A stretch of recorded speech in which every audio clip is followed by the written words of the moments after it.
The symbol on the wall haunted them. A spiral of fire with a single eye in its center.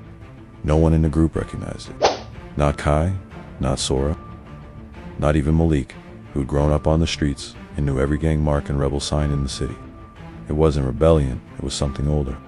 As they entered the ruined power station, they found it abandoned, but not untouched. The place had been recently scavenged, cables ripped out with precision, terminals hacked open. Someone had come for something and taken it without a trace. Amma knelt beside a broken panel. This wasn't just a raid. They knew what they were looking for. Sora returned from a silent sweep. No bodies, she said, but the dust was disturbed. There were 7 of them. Malik frowned. How do you know it was 7? I counted the footprints. Kai stepped closer to the symbol burned into the console. I've seen this, he whispered. Once, when I was younger, on a man's ring. My father called it the Eye of Embers. AMA turned. What does it mean? I don't know, but it terrified him. Later that night, Kai returned to the rebel hideout and went straight to the masked leader. Tell me what the Eye of Embers is, he said.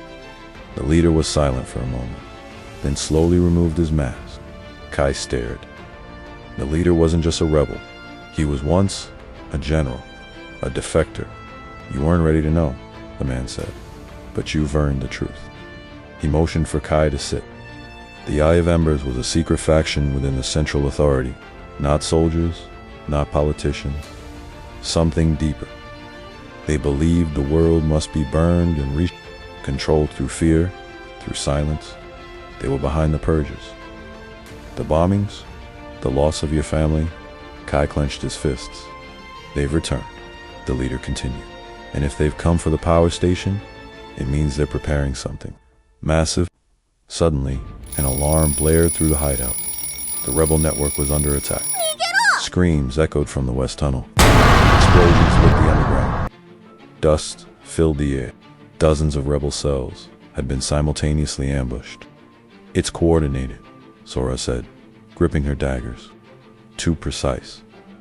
They know our routes. Kai's eyes widened. There's a mole. Malik burst into the room. It's Am. She disappeared just before the attack started. No, Kai said, shaking his head. She wouldn't. But when they checked her bunk, it was empty. A data chip was missing. Coordinates, entry points. Supply caches, betrayal. As the hideout collapsed around them, Kai grabbed Lena and ran. Fires rose behind them. Friends screamed. The resistance was being torn apart. Outside, in the ruins, Ama watched from a distance. Her eyes dim with guilt, her hand clenched around the stolen chip.